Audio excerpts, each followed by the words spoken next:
एक 60 साल की बूढ़ी माँ अपने 25 साल के बेटे को ढूंढने जाती है। एसएसपी साहब, मेरा बेटा मुझे लौटा दीजिए। एसएसपी साहब बोलते हैं कि बेटा तो नहीं आ सकता, हमको भी नहीं पता वो कहाँ है। वो पैर पड़ती है, वो हाथ जोड़ती है। एसएसपी साहब बोलते चलो तुमको तुम्हारे बेटे से मिला देते हैं, और उसके बाद उस बूढ़ी माँ को मार दिया जाता है। दोस्तों, आज जो मैं आपको बताने वाला हूँ वो आपके रोंगटे खड़े कर देगा। ये वीडियो कभी भी टेक डाउन हो सकता है, उसका रीज़न मैं आपको बता रहा हूँ।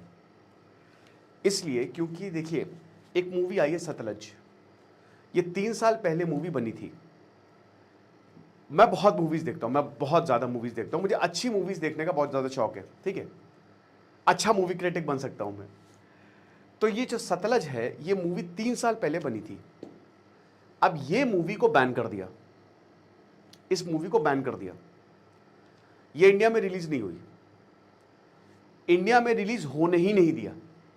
उसके बाद इनके मेकर्स कोर्ट गए, फिर उसके बाद बड़ी मुश्किल से बोला कि रिलीज करो 130 कट्स के साथ। फिर कोर्ट गए और कोर्ट में लंबी बैटल के बाद फाइनली ये Z5 पे मूवी रिलीज हुई। लेकिन अब इस मूवी को फिर से हटा दिया है Z5 ने। जाहिर सी बात है, हनी त्रेहान या जो दलजीत दोसांझ, वो सब और ऑप्शंस तलाश रहे हैं। अब मैंने ये मूवी देख ली, मुझे पता था ये मूवी हटा दी जाएगी। कल ही मैंने देखी और आज हटा दी। अब ये मूवी जो है, ये कंपलसरी करनी चाहिए, हर भारतीय को देखनी चाहिए। मुझे समझ में नहीं आता कि हम अपनी सच्चाई से इतना घबराते क्यों हैं। इस मूवी में लिटरली ऐसा कुछ नहीं है जो देख के आप, बल्कि आप परेशान हो जाएंगे। मैं बहुत डिप्रेस हो गया। हालांकि मुझे सच्चाई पता है, हम पढ़ते हैं तो हमको पता है क्या है क्या नहीं है। लेकिन ये मूवी आपके दिमाग को खोल कर रख देगी। आपको सच्चाई से पाला पड़ता है ना कि अच्छा ऐसा हुआ था, हमारा इतिहास ऐसा था, और कोई किसी को नहीं पता, सब चुप। तब आपके पैरों तले जमीन खिसक जाती है। इस मूवी का नाम हो रहा था पंजाब 95। आज मैं आपको इतिहास में ले चलूंगा, पंजाब के 1990 से लेकर 1995 तक क्या हुआ। आप विश्वास नहीं करेंगे, बट पंजाब में खूना खच्चर, यस, खूनी जंग चली है। इस मूवी में बहुत बेहतरीन डायलॉग है। अर्जुन रामपाल इसमें सीबीआई ऑफिसर बने हैं, तो उन्होंने बोला कि पंजाब किस चीज की कीमत चुका रहा है। गुरु नानक जी का वो प्रदेश है। गुरु नानक जी ने सिखिज्म को स्टैब्लिश किया, एक पीसफुल रिलीजन। लेकिन आज पंजाब, जहां उसको इतना डेवलप होना चाहिए था, महाराजा रंजीत सिंह ने जिस एम्पायर को इतना डेवलप हो गया कि यूरोप तक डरने लगा था, यूरोप तक एम्पायर को एक्सपैंड कर देते वो। लेकिन वो गोल्डन रूल आज कहां है। आज पंजाब में जो भी राजनीति हो रही है, पहले बंटवारा झेला, फिर खालिस्तानी मूवमेंट झेला, फिर इंसर्जेंसी झेली, फिर कत्लेआम हुआ, और आज भी पंजाब में ये जो पॉलिटिक्स इधर से उधर झूल रही है ना, इसको बंद करना पड़ेगा। अगले साल पंजाब में इलेक्शन है, हो सकता है इसलिए। बट मुझे समझ में नहीं आया इस मूवी को बैन क्यों किया। क्या खालिस्तानी प्रोपेगेंडा? मुझे तो ऐसा नहीं लगा। क्या किसी पर्टिकुलर पार्टी के लिए ये प्रोपेगेंडा? मुझे भी ऐसा नहीं लगा। पुलिस, हाँ, पुलिस की ब्रूटैलिटी दिखाई है। तो कहानी शुरू करते हैं। कहानी है पंजाब 1984 ऑपरेशन। तो ऑपरेशन ब्लैक थंडर जब हुआ 1984 में, मिलिटेंट ने गोल्डन टेम्पल पर कब्जा किया। मैंने बहुत सारे इस पर लेक्चर्स लिए हैं। जो ऑपरेशन ब्लू स्टार हुआ, ऑपरेशन ब्लैक थंडर हुआ, अजीत डोभाल जी का बहुत बड़ा हाथ था भिंडरा वाले के ऊपर, तो ये सब हुआ। लेकिन उसके बाद पंजाब के खूनी इतिहास शुरू होता है। 1984 के बाद भी पंजाब में मिलिटेंसी खत्म नहीं हुई। अब दोस्तों, 1987 में पंजाब में लगता है प्रेसिडेंट रूल, और ये प्रेसिडेंट रूल तबाही मचाने वाला था। मैं आपको बहुत बहुत बधाई देना चाहूँगा कि आज आपके हाथ में मोबाइल है, लेकिन उस समय किसी के पास कुछ नहीं था। तो पापों की सज़ा किसे मिलेगी।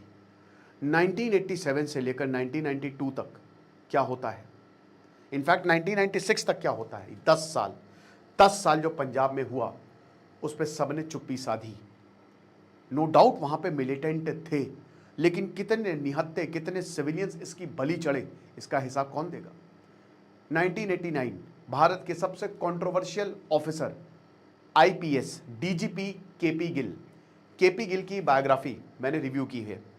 तो केपी गिल को वहाँ पंजाब का भार, इससे पहले भी उन्होंने मिलिटेंसी, नॉर्थ ईस्ट है, उनका कार्यकाल ऐसा रहा था कि उन्होंने मिलिटेंसी के ऊपर काम किया था। लेकिन यहाँ पे उनका कार्यकाल, कुछ लोग उनको बोलते हैं कि उन्होंने मिलिटेंसी खत्म कर दी, लेकिन कुछ लोग, ये रिपोर्ट्स में है, ये कहते हैं कि भाई मतलब वो एक ऐसे इंसान थे जिन्होंने मिलिटेंसी तो ख़त्म की, लेकिन साथ साथ कितने बेगुनाहों को मारा आपको नहीं पता। इस मूवी का नाम सतलज इसीलिए पड़ा क्योंकि सतलज में लाशें फेंक दी जाती थी। 25,000 यूथ्स लोगों को मार दिया गया, जिसकी कोई सुनवाई नहीं हुई। बाद में केसेस खुले, सीबीआई ने कमाल का काम किया। मैं वही तो बोल रहा हूं, इस मूवी को बैन करने का मोटिव क्या था? सीबीआई ने क्या हीरोइक काम किया, यहां पे लोगों को सजा दिलाई। अब कहानी है जसवंत सिंह खालरा की। ये जसवंत सिंह कौन है, मैं आपको इनके बारे में बता देता हूं। इनका जो परिवार रहा है, इनके जो दादाजी थे गदर मूवमेंट से एसोसिएटेड, पिताजी भी भाई जो कोमागडारू और नाना जी भी कोमागडारू, जो इंसिडेंट हुआ था, मतलब इनका जो परिवार था वो फ्रीडम फाइटर रहा है। फ्रीडम फाइटर, भारत को आज़ादी दिलाने में इनका बहुत बड़ा हाथ था इनके परिवार का। ये जब ये सब हो रहा था तो ये बैंक के डायरेक्टर थे। कोई लोन लेने आता था, अब लोन लेने से आता है क्यों, जमीन गिरवी रख लो, लोन दे दो, आप चुका कैसे पाओगे भैया, बच्चा हमारा चला गया है, पुलिस को देना है। अब इन्होंने जब ये देखा कि इनके दोस्त के ऊपर जब बात आई कि इनका दोस्त कहां चला गया, इनका दोस्त मर गया, तब इन्होंने रिसर्च करनी शुरू की। होता क्या था ना कि पंजाब में लावारिस लाशें आ रही थी, लावारिस लाशें, लेकिन ये लावारिस नहीं थी, इन लोगों को मार के फेंक दिया जाता था। किसी को भी उठा लेती थी पुलिस, किसी को भी, किसी के ऊपर शक था। और बता रहे हैं कि एक एक्सटॉर्शन का बिजनेस था, और उस समय किसकी सुनवाई थी? अभी एक्सटॉर्शन का बिजनेस कैसे था, किसी को उठाया, अब उसके माँ बाप से पैसे मांगे, और पैसे तो आपको देने पड़ेंगे, और पैसे नहीं दिए तो खेल खत्म। बताया इस मूवी में तो ये तक दिखाया है, एंड मैं बिल्कुल मानता हूं कि सच होगा, कि बहुत सारे ऐसे पुलिस ऑफिसर्स जो सिर्फ कांस्टेबल थे, 10-10 12-12 महीने में उनका प्रमोशन हो गया, वो इंस्पेक्टर बन गए, सब इंस्पेक्टर बन गए। ऐसा नहीं होता है नॉर्मली। बैठाते थे धाए धाए, सुबह बच्चा घर गया 18 साल का 19 साल का, शाम को नहीं आता था। एक जगह मैं पढ़ रहा था कि कुछ गांव ऐसे थे जहां पे 15 से 40 साल के आदमी खत्म हो गए थे। कुछ गांव में तो युवा और मतलब मिड एज के लोग ही नहीं मिलते थे, लड़के नहीं मिलते थे, कि उनको पुलिस उठा लेती थी। आप समझ रहे कितना खतरनाक है ये, एक प्रॉपर ऑर्गेनाइज्ड बिजनेस कत्लेआम का। और इसमें कौन इन्वॉल्व थी? इसमें पुलिस इन्वॉल्व थी, ये मूवी यही बताती है। तो जसवंत सिंह खालरा ने ह्यूमन राइट एक्टिविस्ट बने, वो उन्होंने बैंक की जॉब छोड़ी और उन्होंने पुलिस के खिलाफ एक जंग छेड़ी। अब ये जंग हम नहीं कहेंगे, उन्होंने वो हमेशा बोलते थे, उनको वो कनाडा गए, वो हर जगह गए। बहुत लोग बोलेंगे खालिस्तानी, वो भाई ऐसा नहीं है, मैं वही तो बता रहा हूं, गलती एक्सेप्ट करो अपनी। नहीं, वो कह रहे थे कि हम स्टेट के खिलाफ नहीं है। इस मूवी में ये भी दिखाया कि पुलिस उनको ये भी ऑफर करती है कि जहां पे असाइलम ले लो कहीं पे, नहीं वो कहते मैं इसी देश में रहूंगा, मैं इसी पंजाब में रहूंगा, ये मेरी जमीन है। वो बता रहे हैं कि भाई हम सिर्फ यही बोल रहे हैं कि ये इतनी लाशों का हिसाब देगा कौन। और इस, अब देखिए मुझे नहीं पता, इस मूवी में भी बताया कि भाई कुछ जगह तो ऐसा भी लगता है कि शायद मिलिटेंट से साथ गांठ हो, नेवर नो। इस तरीके की ब्रूटैलिटी, इस तरीके की लाशें जलाई जा रही है, माएँ रो रही हैं, पत्नी रो रही है, किसको कब उठा लिया जाए, डर का माहौल। 25,000 गिनिए, 1 2 3 4 5 6 7 8, और उसके बाद इन सबको मार के सतलज में फेंक दिया जाता था, हरिके में फेंक दिया जाता था, लाशें बह बहकर आती थी। बेअंत सिंह असैसिनेट हुए थे, 1992 सीएम थे वो, है ना। अब इसमें बहुत ज्यादा रोल बताया जा रहा है कि केपी गिल का है, इसीलिए उनका टेन्योर काफी ज्यादा कंट्रोवर्शियल है, हालांकि वो मेंशन नहीं है रिपोर्ट में। तो जसवंत सिंह ने इन सब की बात उठाई, जिसका रोल इसमें दलजीत दोसांझ जो है वो प्ले कर रहे हैं।